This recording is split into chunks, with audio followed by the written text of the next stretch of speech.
Supermind as Creator, from the book The Life Divine, written by Sri Aurobindo way back in 1914. The Supermind as Creator. All things are self-deploying of the divine knowledge. Vishnu Purana. A principle of active will and knowledge superior to mind and creatics of the worlds is then the intermediary power and state of being between that self-possession of the one and this flux of the many. This principle is not entirely alien to us. It does not belong solely and incommunicably to a being which is entirely other than ourselves or to a state of existence from which we are mysteriously projected into birth, but also rejected and unable to return. If it seems to us to be seated on heights far above us, yet are they the heights of your own being and accessible to our tread, we can we can not only infer and glimpse that truth, but we are capable of realizing it. We may, by a progressive expanding or a sudden luminous, self-transcendent mount up to this summits in unforgettable moments of or dwell on them during hours of or days of greatest superhuman experience. When we descend again, there are doors of communication which we can keep always open or reopen, even though they should constantly shut. But to dwell there permanently on this last and highest summit of the created and creative being is in the end the supreme ideal for our evolving human consciousness when it seeks not self annulment but self perfection. For as we have seen, this is the original idea and the final harmony and truth to which our gradual self expression in the world returns and which it is meant to achieve. Still, we may doubt whether it is possible now or at all to give an account of this state to the human intellect and to utilize in any communicable and organizable way its divine workings for the elevation of our human knowledge and action. The doubt does not arise solely from the rarity or dubiety of any known phenomena that would betray a human working of this divine faculty and from the remoteness which separates this action from the experience and verifiable knowledge of ordinary humanity. It is strongly suggested also by the apparent contradiction in both essence and operation between human mentality and divine supermind. And certainly, if this consciousness had no relation at all to mind, nor anywhere any identity with the mental being, it would be quite impossible to give any account of it to our human notions. Or if it were in its nature only vision in knowledge and not at all dynamic power of knowledge, we could hope to attain by its contact a beatific state of mental illumination, but not a greater light and power for the works of the world. But since this consciousness is creatrix of the world, it must not it must be not only state of knowledge but power of knowledge, and not only a will to light and a vision but a will to power and works.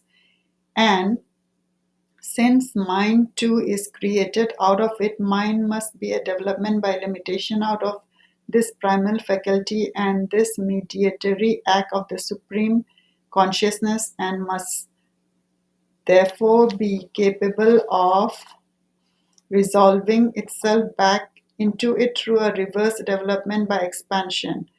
For always mind must be identical with supermind in essence and conceal in itself the potentiality of supermind. However different or even contrary it may have become in its actual forms and subtle modes of operation, it may not then be an irrational or unprofitable attempt to strive by the method of comparison and contrast towards some idea of the supermind. From the standpoint and in the terms of our intellectual knowledge, the idea, the terms may well be inadequate and yet still serve as a finger of light pointing us onward on a way which to some distance at least we may tread.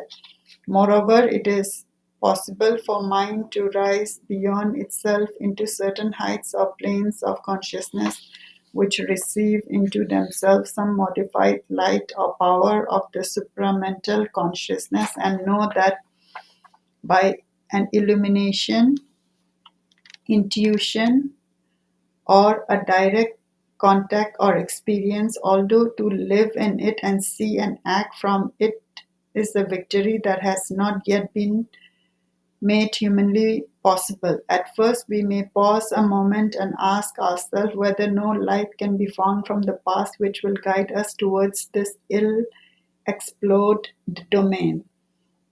We need a name and we need a starting point, for we have called this state of consciousness the supermind. But the word is ambiguous since it may be taken in the sense of mind itself supereminent and lifted above ordinary mentality but not radically changed, or on the contrary, it may bear the sense of all that is beyond mind and therefore assume a too extensive comprehensiveness which would bring in even the ineffable itself. A subsidiary description is required which will more accurately limit its significance. It is the cryptic verses of the Veda that help us here, for they contain, though conceal, the gospel of the divine and immortal supermind. And through the veil, some illuminating flashes come to us. We can see through this utterance the conception of this supermind as a vastness beyond the ordinary firmaments of our consciousness, in which truth of being luminously one with all that expresses it and assures inevitably truth of vision, formulation, arrangement, word, act, and movement, and therefore truth also of result of movement, result of action and expression, infallible ordinance or law, vast all comprehensiveness, luminous truth and harmony of being in that vastness, and not a vague chaos or self lost obscurity, truth of law and act and knowledge, expression of that harmonious truth of being. This seemed to be the essential term of the Vedic description. The gods, who in their highest secret entity are powers of this supermind, born of it, seated in it as in their proper house, are in their knowledge truth conscious, and in their action possessed of the seer will. Their conscious force turned towards works and creation is possessed and guided by a perfect and direct knowledge of the things to be done and its essence and its law, a knowledge which determines a wholly effective willpower that does not deviate or falter in its process or in its result, but express and fulfill spontaneously and inevitably in the act that which has been seen in the vision. Light is here one with force, the vibrations of knowledge with the rhythm of the will, and both are one. Perfectly and without seeking, groping or effort with the assured result, the divine nature has a double power, a spontaneous self formulation and self arrangement which wells nature out of the essence of the thing manifested and expresses its original truth, and a self force of light inherent in the thing itself and the source of its spontaneous and inevitable self arrangement. There are subordinate but important details. The Vedic seers seem to speak of two primary faculties of the truth conscious soul. They are sight and hearing, by which is intended direct operations of an inherent knowledge indescribable as truth vision and truth audition, and reflected from far off in our human mentality by the faculties of revelation and inspiration. Besides, a distinction seemed to be made in the operations of the supermind between knowledge by a comprehending and pervading consciousness, which is very near to subjective knowledge by identity, and knowledge by a projecting, confronting, apprehending consciousness, which is the beginning of objective cognition. These are the Vedic clues, and we may accept from this ancient experience the subsidiary term truth consciousness to delimit the connotation and the more elastic phrase supermind. We see at once that such a consciousness described by such characteristic must be intermediate formulation which refers back to a term above it and forward to another below it. We see at the same time that it is evidently the link and means by which the inferior develops out of the superior, and should equally be the link and means by which it may develop back again towards its source. The term above is the Unitarian or indivisible consciousness of pure Satchidananda, in which there are no separating distinction.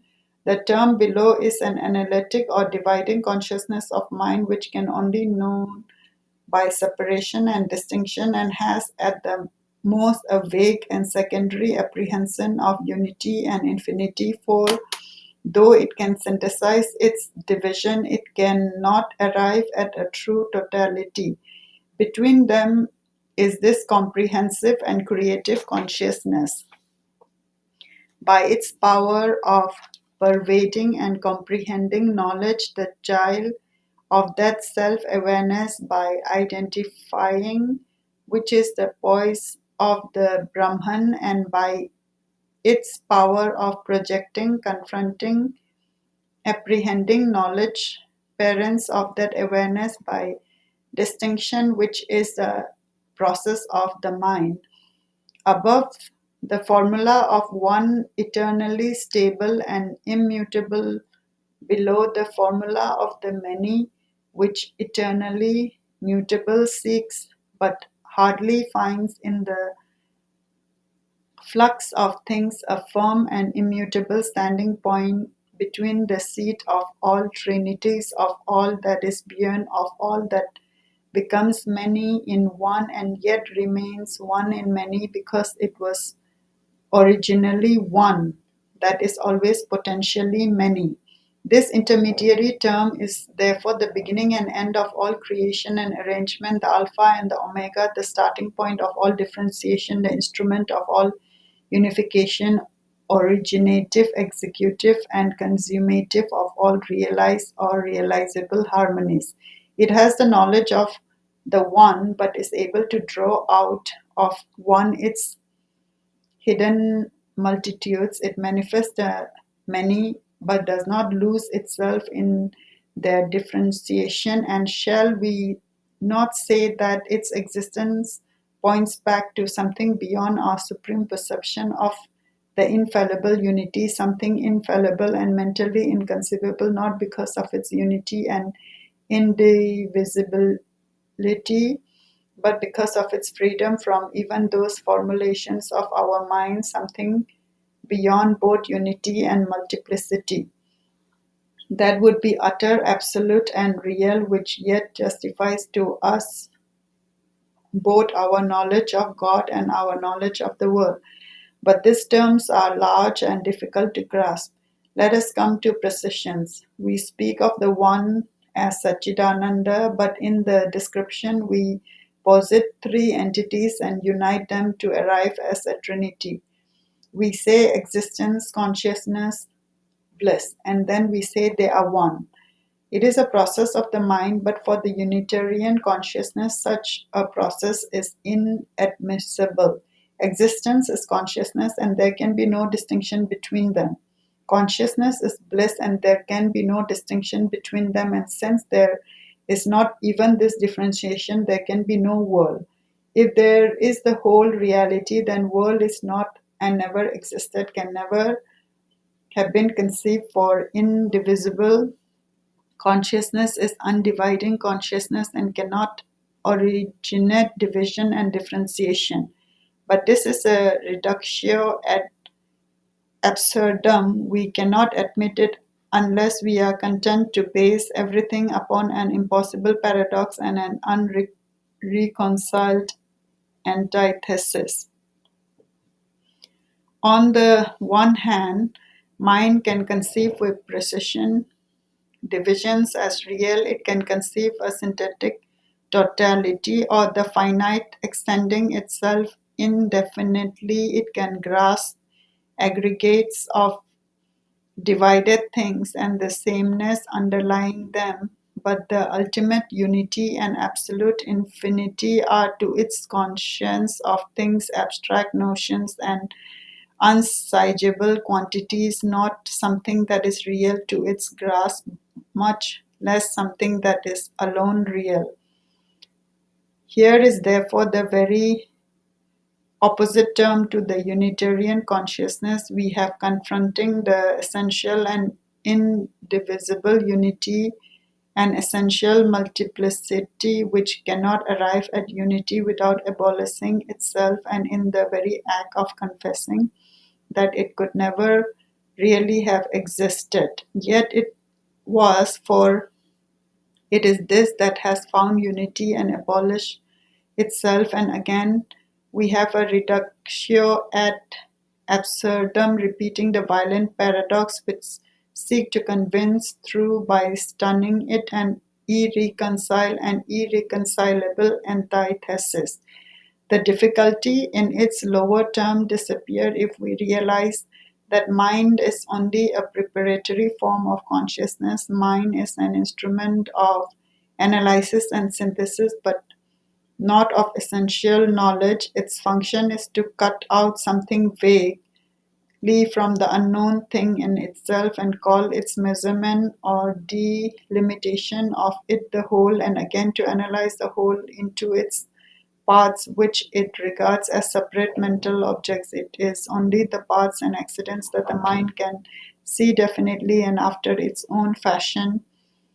No, of the whole, its only definite idea is an assemblage or parts or a totality of properties and accidents. The whole not seen as a part of something else or in its own parts, properties, accidents, is to the part no more than a vague perception only when it is analyzed and put by itself as a separate constituted object, a totality in a larger totality. Can mind say to itself, "This now I know," and really it does not know. It knows only its own analysis of the object and the idea it has formed of it by a synthesis of the separate part and properties that it has seen.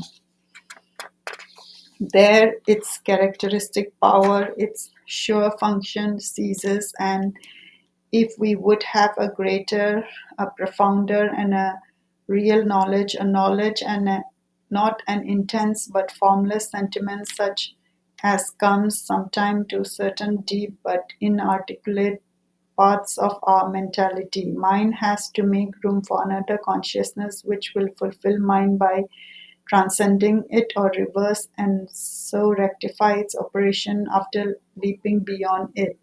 The summit of mental knowledge is only a vaulting board from which that leap can be taken. The utmost mission of Mine is to train our obscure consciousness which has emerged out of the dark prison of matter to enlighten its blind instinct, random intuition, vague perceptions, till it shall become capable of its greater light and this higher ascension. Mine is the passage, not a culmination.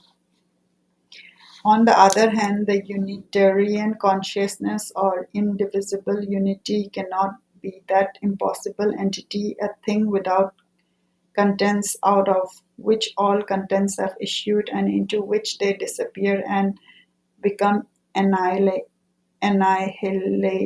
It must be original self-concentration in which all is contained, but in another manner than in this temporal and spatial manifestation.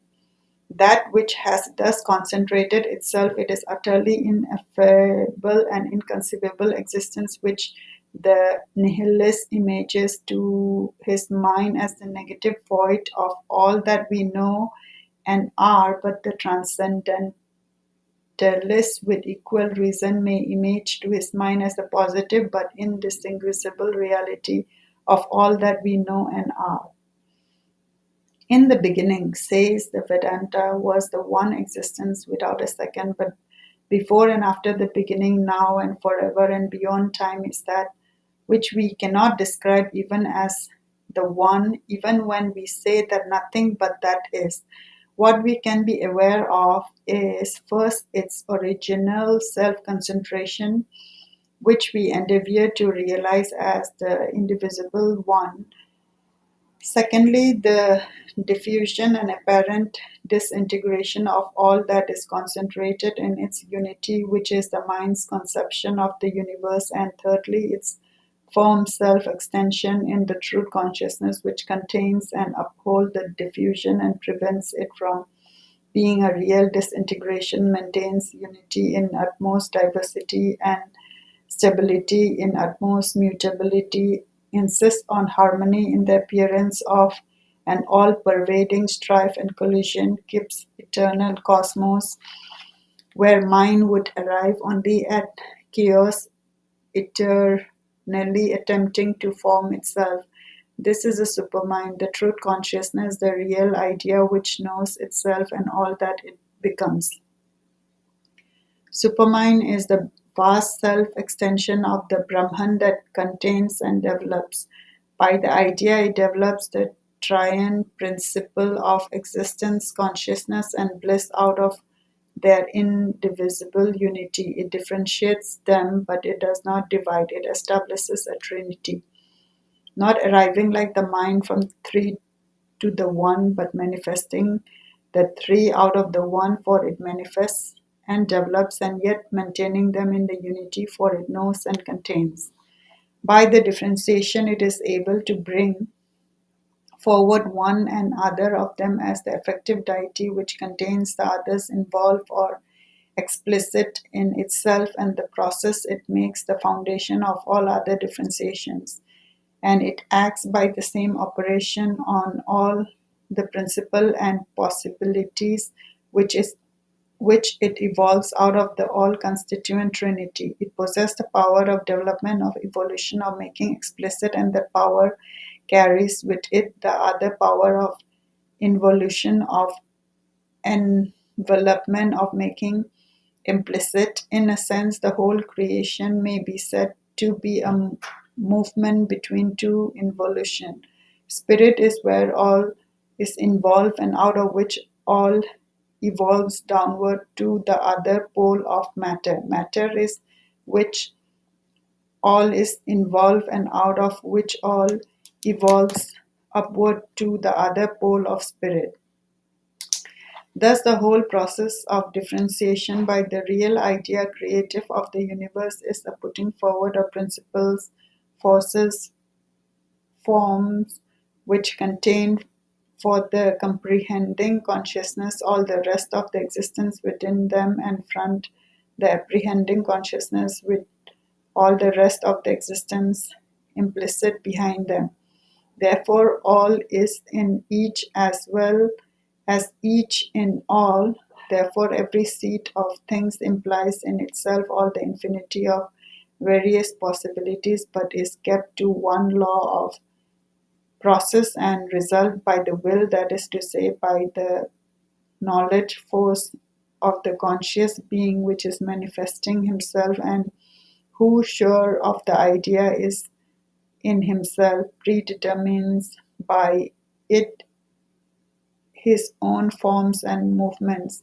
The seed is the truth of its own beings, which this self existence sees in itself. The resultant of that seed of self vision is the truth of self action and natural law of development, formation, and functioning, which follows inevitably upon the self vision and keeps to the processes involved in the original truth. All nature is simply then the seer will, the knowledge force of the conscious being at work to evolve, enforce, and form all the inevitable truth of the idea into which it has originally thrown itself. The conception of the idea points us to the essential contrast between our mental consciousness and the truth consciousness, which regards, though as a thing, separates from existence, abstract, unsubstantial, different from reality, something which appears one knows not whence, and detach itself from objective reality in order to observe, understand, and judge it. For so it seems, and therefore is to our all dividing, all analyzing mentality. The first business of mine is to render discrete, to make fissures much more than to discern, and so it has made this paralyzing fissure between thought and reality. But in supermind, all being is conscious, and all consciousness is of being, and the idea, a pregnant vibration of consciousness, is equally a vibration of being pregnant of itself. It is an initial coming out in creative self knowledge of that which lay concentrated in uncreative self awareness. It comes out as idea. That is the reality, and it is what reality of the idea which evolves itself always by its own power and consciousness of itself, always self conscious, always self developing by the will inherent in the idea, always self realizing by the knowledge ingrained in its every impulsion. This is the truth of all creation, of all evolution. In supermind being, consciousness of knowledge and consciousness of will are not divided, as they seem to be in our mental operations. They are a trinity, one movement with three different aspects. Each has its own effect. Being gives the effect of substance, consciousness, the effect of knowledge, of the self guiding and shaping idea of comprehension and apprehension. Will gives the effect of self fulfilling force, but the idea is only the light of the reality illuminating itself. It is not mental thought nor imagination, but effective self awareness.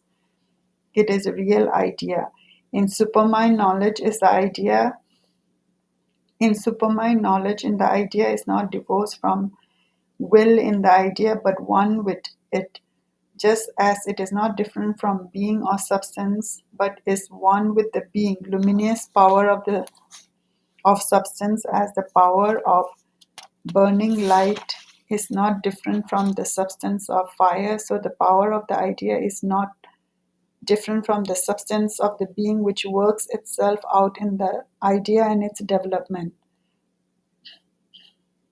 In our mentality, all are different. We have an idea and a will according to the idea, or an impulsion of will and an idea detaching itself from it. But we differentiate effectually the idea from the will and both from ourselves. I am, the idea is a mysterious abstraction that appears in me. The will is another mystery, a force nearer to concreteness, though not concrete, but always something that is not myself, something that I have and get and am seized with and am not. I make a gulf also between my will, it means, and the effect for this I regard as concrete realities outside and other than myself. Therefore, neither myself nor the idea nor the will in me are self effective. The idea may fall away from me, the will may fail, the means may be lacking. I myself, by any of these lacunae, may remain unfulfilled. But in the supermind, there is no such paralyzing division because knowledge is not self divided, force is not self divided, being is not self divided as in the mind. They are neither broken in themselves nor divorced from each other. For the supermind in the vast, it starts from unity, not division. It is primarily comprehensive. Differentiation is only its secondary act. Therefore, whatever be the truth of being expressed, the idea corresponds to it exactly, the will force to the idea. Force being only power of the consciousness and the result to the will. Nor does the idea clash with other ideas, the will or force with other will, or force as in man and his world, for there is one vast consciousness which contains and relates all ideas in itself as its own ideas, one vast will which contains and relates all energies in itself as its own energies. It holds back this advance, that other, but according to its preconceiving idea will. This is the justification of the current religious notion of the omnipresence, omniscience, omnipotence of the divine being. Far from being an irrational imagination, they are perfectly rational and in no way contradict either the logic of a comprehensive philosophy or the indication of observation and experience. The error is to make an unbridgeable gulf between God and man, Brahman and the world. The error elevates an actual and practical differentiation in being, consciousness, and force into an essential division. But this aspect of the question we shall touch upon afterwards. At present, we have arrived at an affirmation and some conception of the divine and creative supermind in which all is one in being, consciousness, will, and delight, yet with an infinite capacity of differentiation that deploys but does not destroy the unity in which truth is the substance and truth rises in the idea and truth comes out in the form. And there is one truth of knowledge and will, one truth of self fulfillment, and therefore of delight of all self fulfillment in satisfaction of being. Therefore, always in all mutation and combinations, a self existent, inalienable harmony.